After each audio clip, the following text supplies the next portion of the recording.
Buenas tardes a todos, a todas. Hoy estamos aquí en la nit de la Recerca en el 27 de noviembre, aunque aún quedan otras charlas por delante. Y tenemos con nosotros a Adrián Pérez Salinas, del Barcelona Supercomputing Center, con su charla El poder de lo cuántico, una ciencia para modelar el futuro. Os pedimos a todos, por favor, que mantengáis vuestras cámaras y vuestros micrófonos en Zoom apagados durante toda la charla. Durante esta charla podréis indicar vuestras preguntas a través del chat de Zoom y también a través del chat de YouTube y al final, durante los últimos 5 o 10 minutos, el ponente contestará vuestras preguntas. Así que, Adrián, todo tuyo.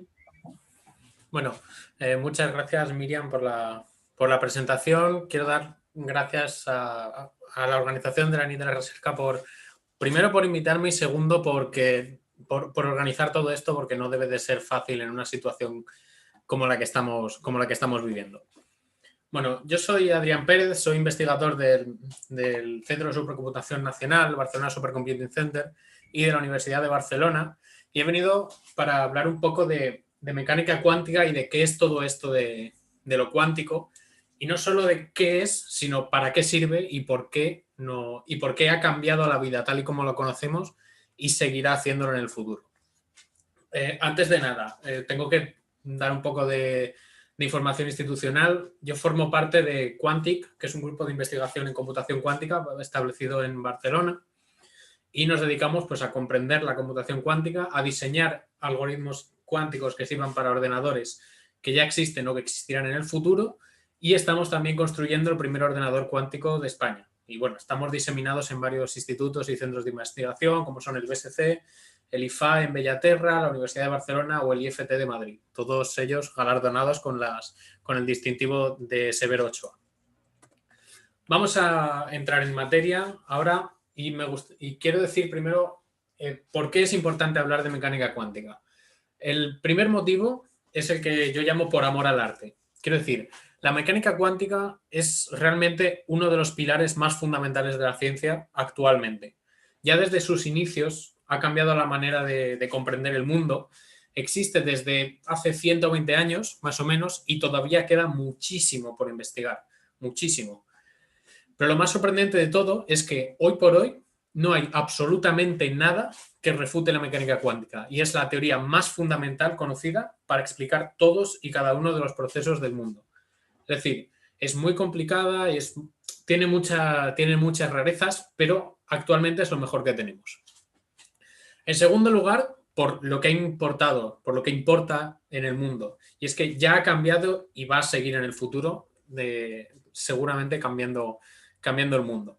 Ya con los relativamente pocos conocimientos cuánticos que tenemos, hemos conseguido inventos impensables, no solo impensables, sino inimaginables, como vamos a ver.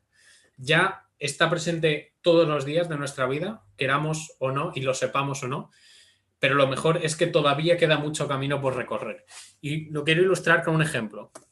En la antigüedad, las películas, las imágenes en movimiento se veían utilizando estos cacharros que se llaman zoótropos, que son, ranuras donde poder ver imágenes que dan sensación de movimiento. La mecánica cuántica, entre otras cosas, nos ha permitido sustituir estos zoótropos por pantallones LEDs gigantescos que nos permiten, pues eso, hacer de todo. Creo que la mejora ha sido muy considerable. Ahora quiero explicar un poco por encima y bastante grosso modo qué es la mecánica cuántica. Es la teoría más fundamental que tenemos, nada falla de momento, está comprobada, por lo tanto es algo que existe, no es ficción. Pero desde luego tampoco es como se nos presenta en la ficción. Como se puede ver, esta es una imagen de un mundo cuántico que ha aparecido en alguna película hace poco. Nadie ha estado en el mundo cuántico, muy pequeño, pero seguro que no es así. La mecánica cuántica nació y todavía se conserva como la rama de la física que estudia los objetos que son muy pequeños o muy fríos. Esos son los llamados objetos cuánticos. Y digo llamados porque en realidad todo es un objeto cuántico, pero digamos que la mecánica cuántica vista desde muy lejos se convierte en el mundo normal, en el mundo real. Por eso solo a estos se les llama objetos cuánticos. En primer lugar, nació para explicar una serie de resultados experimentales, no voy a entrar en detalle, pero lo importante es que fue una revolución porque para explicar estos resultados era necesario que la energía solo pudiera transmitirse en forma de bloques bien definidos y que son indivisibles, lo que Max Planck llamó cuanto.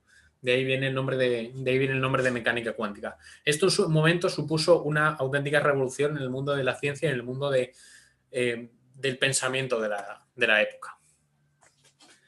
La mecánica cuántica sirvió en su momento para explicar una serie de resultados, como son, por ejemplo, la dualidad entre onda y partícula, que son problemas que datan de finales del siglo XIX, y el precio que tuvimos que pagar para resolver estos problemas fue el hecho de crear una teoría que es absolutamente demencial, una manera de ver el mundo que es totalmente demencial. Y lo es básicamente por dos propiedades que tiene. La primera es la superposición. La superposición es una característica puramente cuántica que define el comportamiento de los objetos cuánticos. Voy a intentar explicarlo. La superposición es un estado que tienen todos los objetos que se comportan de acuerdo a las leyes de la mecánica cuántica, y es que todo objeto cuántico tiene dos o más estados, propiedades, situaciones que están bien definidas, y el objeto cuántico vive entre esos dos estados.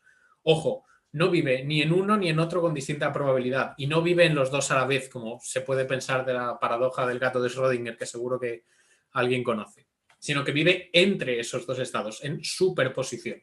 Al observar este estado, al observar el estado cuántico, una de las dos posibilidades aparece con cierta probabilidad que está bien medido. Imaginémonos, para tener una imagen de esto, una moneda, ¿vale? Una moneda cuántica.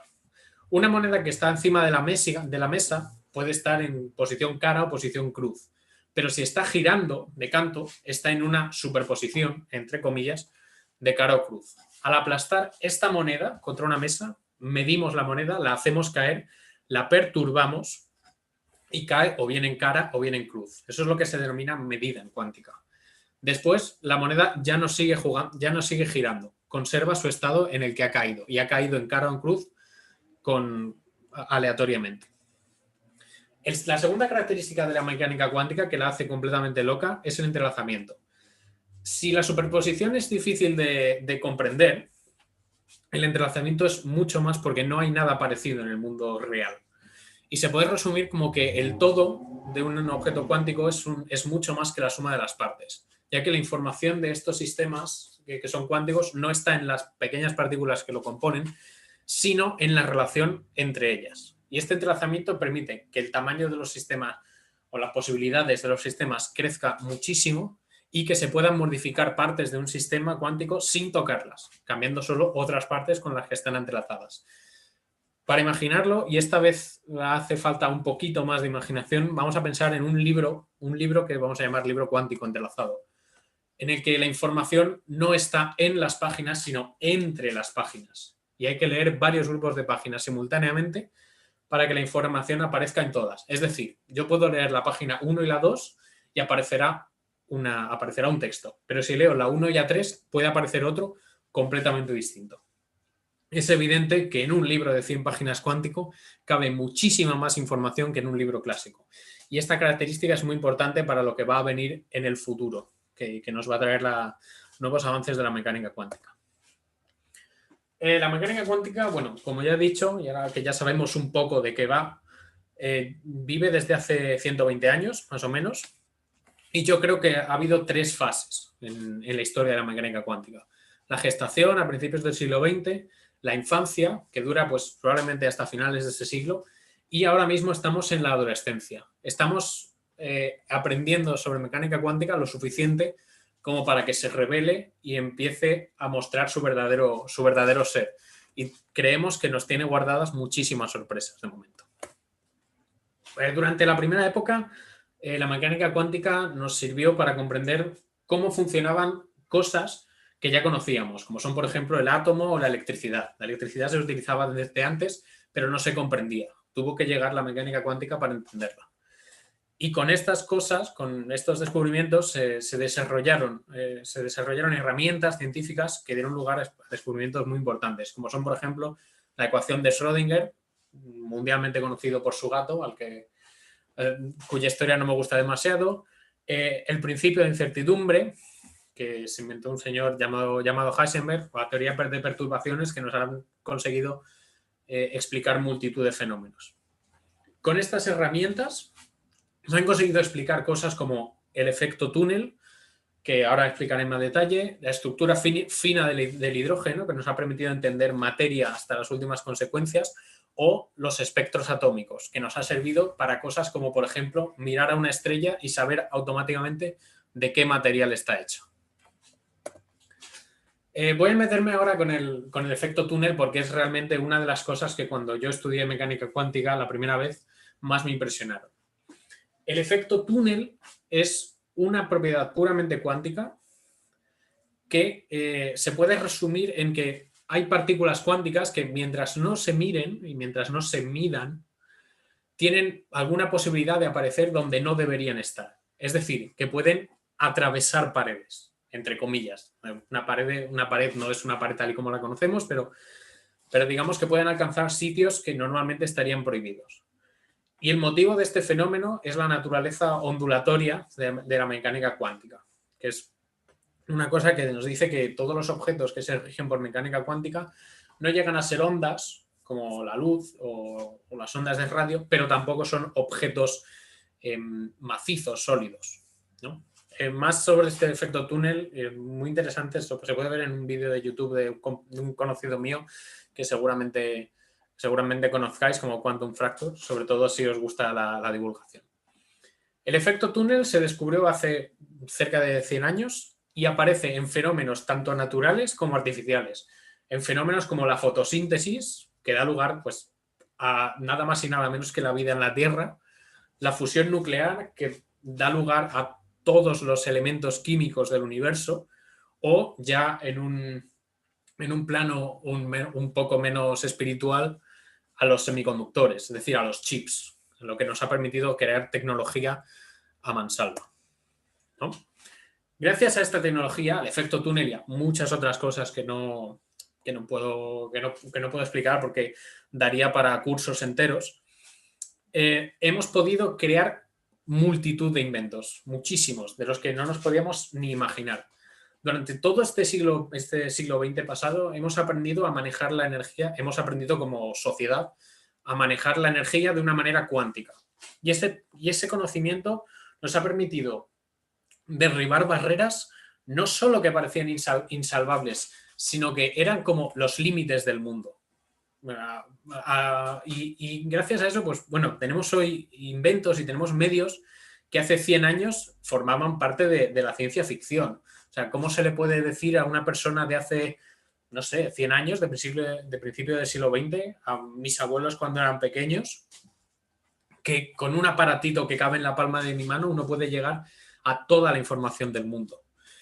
Y realmente el origen de toda esta tecnología, como ya dijo Feynman, premio Nobel muy, muy conocido y muy querido entre los físicos, está en el mundo de lo cuántico. No está allá afuera en el espacio, en lo que a todos nos fascina, está en lo que tenemos en la Tierra, en lo más pequeño.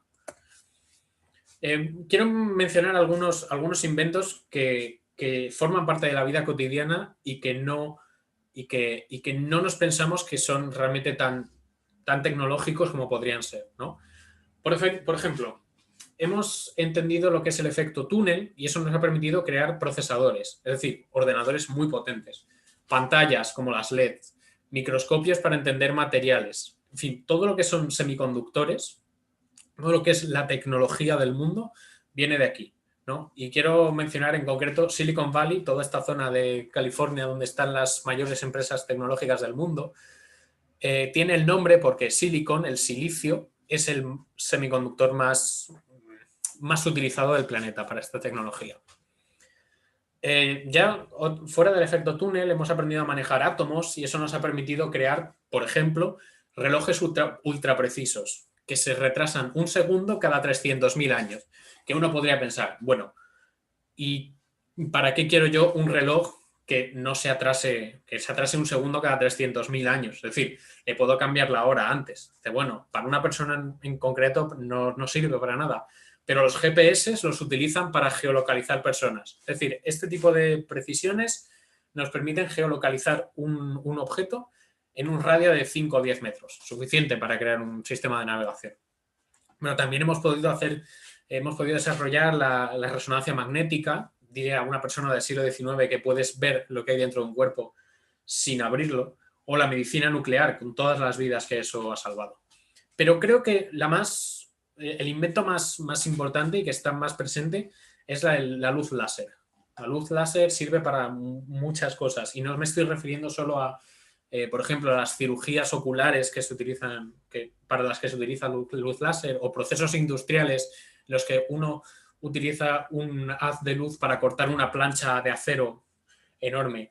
Estoy pensando más en leer datos, en cuando uno va con una entrada a un concierto, ahora no porque hay COVID, pero antes sí, y entonces uno va con un código QR, lo pasa por un lector y le deja entrar. Eso es gracias al láser y es gracias a lo cuántico. Es decir, está mucho más cerca de lo que nosotros pensamos. Ahora mismo, la situación actual del mundo es que la mecánica cuántica está creciendo, se está desarrollando, está alcanzando su madurez, ¿no? Y va a suponer toda una revolución. Y quiero hablar sobre todo de los ordenadores cuánticos que van a permitir conseguir computaciones muy, muy, muy potentes, o la criptografía cuántica, que cambiará por completo el mundo de las comunicaciones hacia comunicaciones totalmente seguras. En cuanto a los ordenadores cuánticos, bueno, hoy en día están en desarrollo, hay una carrera por esta tecnología y todavía está en una fase muy experimental. La computación cuántica, que es a lo que yo me dedico, se sustenta en los dos pilares que he mencionado antes, la superposición y el entrelazamiento, ¿no? Como el todo es mucho más que la suma de las partes, la potencia de cálculo de un ordenador cuántico crece de manera exponencial con el número de objetos que lo forman. Para que nos hagamos una idea, los ordenadores normales que tienen ceros y unos aumentan su potencia de cálculo como al mismo ritmo que la cantidad de objetos que tienen. Los cuánticos van exponencialmente más rápido, es decir, la diferencia es brutal. Sin embargo, como no podemos medir, porque eso altera las propiedades cuánticas de los objetos, hay que ir con mucho cuidado, porque la computación cuántica no solo implica un avance tecnológico, sino que también implica un cambio de paradigma. Tenemos que empezar a pensar de esta manera, tenemos que entender cómo funcionan estas máquinas para explotar todo su potencial.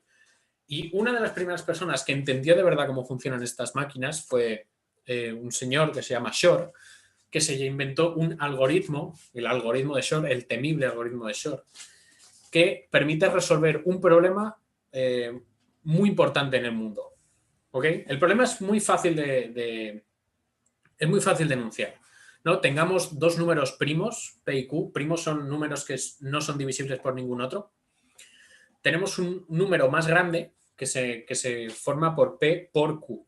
Y el problema es, dado n, hay que encontrar P y Q. Bueno, esto es un problema clásico de teoría de números, es muy fácil de comprender, pero el problema es que es un problema muy difícil de resolver, ya que en el mundo clásico no hay ningún método eficaz para resolverlo.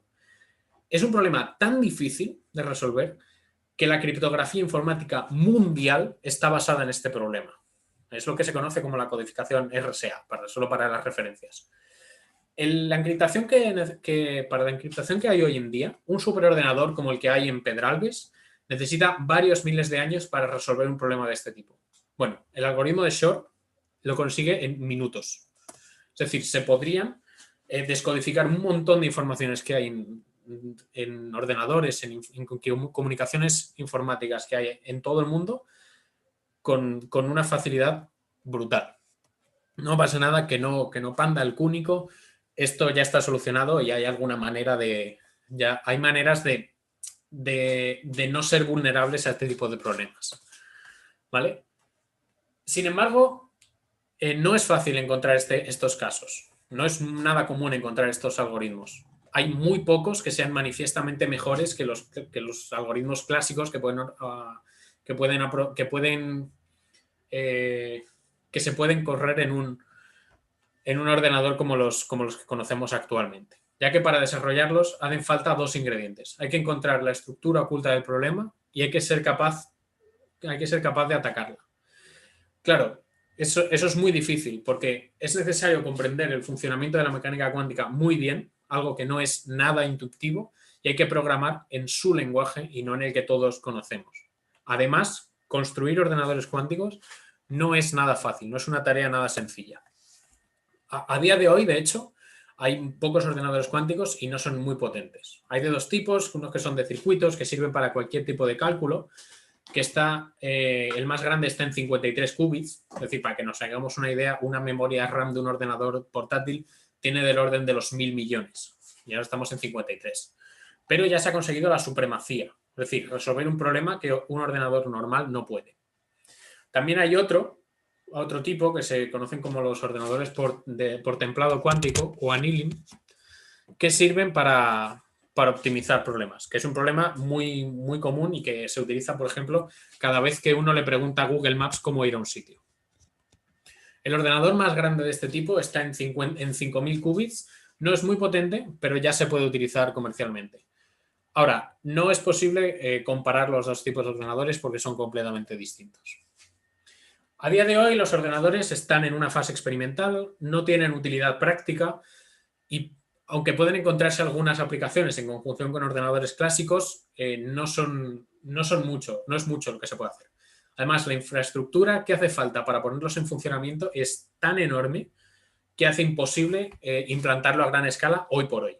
El ordenador nuestro, solo para encenderlo, necesita una nevera que cuesta del orden del $500.000 de euros. O sea, es impensable ponerlo en todas las casas. Pero esperamos que en el futuro la tecnología crezca, los ordenadores sean mucho más potentes y los cálculos y las simulaciones sean mucho más avanzados. Podamos hacer muchísimas cosas. Cosas como tener comunicaciones que no se puedan hackear, cosas como crear materiales y también, ¿por qué no? Y esto a mí me encantaría verlo, crear moléculas a medida. Imaginémonos por un momento que le puedes encargar a la farmacia que te dé una medicina que solo funciona para ti, solo para una persona, sin efectos secundarios, sin nada. Todo eso esperemos que sea posible con este tipo de ordenadores. Ahora bien, esto es un gran poder y todos los grandes poderes conllevan una gran responsabilidad. El que maneje la cuántica manejará la sociedad. Eso es algo que ya está sucediendo, porque que manejará la criptografía, la materia, los ordenadores. Al final se generará un cambio social muy profundo de los que solo el conocimiento es capaz de generar. La tecnología ya ha cambiado el mundo mediante la cuántica y en el futuro va a seguir haciéndolo. Quién sabe, es posible que en el futuro haya más revoluciones cuánticas. Ahora mismo estamos en la segunda. Incluso es posible que la teoría cuántica no sea la más fundamental y haya cosas más allá que todavía no podemos ni imaginar. Y es que, bueno, queramos o no, el mundo es cuántico y lo va a seguir siendo y lo será todavía más en el futuro. Y quiero simplemente hacer un aviso a navegantes porque hoy en día estamos viviendo a las puertas de una nueva era tecnológica que vendrá en los próximos 10, 15, 20 años y que nos tendrá que pillar preparados. Eso es todo lo que quería decir. Espero no haberme pasado mucho con el tiempo y muchas gracias por su atención. Si hay cualquier pregunta, comentario, lo que sea que se les pase por la cabeza a cualquiera, puede sentiros libres de preguntarme lo que haga falta. Muchas gracias. Pues muchísimas gracias a ti, Adrián. Sí que tenemos alguna pregunta por el chat de YouTube. Nos preguntan... No lo estoy viendo. Vale. Sí, te lo digo. ¿Cómo podemos saber que las partículas se encuentran en lugares prohibidos por el efecto túnel si no las medimos? No puedes. No puedes. O sea, digamos que el efecto túnel consiste en que tú no mides una partícula, la dejas a su bola, la dejas a su aire y de repente, cuando vas a medirla, la encuentras en un sitio en el que no debería poder estar, pero está. ¿Sabes? Hay probabilidades de encontrársela en ese sitio y hay probabilidades de encontrársela en un sitio, digamos, normal, ¿no? Pero, claro, el efecto túnel es que uno no la deja medir, la deja eso, a su aire y en un momento dado, cuando va a mirarlo, se la encuentra donde no debería. Es decir, para sacar información de las partículas cuánticas al final hay que medir, porque es la única manera. El quid de la cuestión viene en que cuando uno mide se encuentra sorpresas. Básicamente se encuentra sorpresas y cosas que en el mundo clásico no podrían pasar. Muy bien. Tenemos también otra pregunta por aquí, por el chat de Zoom, y es que ¿cuál es el marco ético donde se encuadra la mecánica cuántica? Bueno, la mecánica cuántica yo diría que no tiene ética. Es lo que es. Es una teoría que sirve para, eh, para describir el mundo. Y es ciencia pura, y como ciencia pura no tiene ética.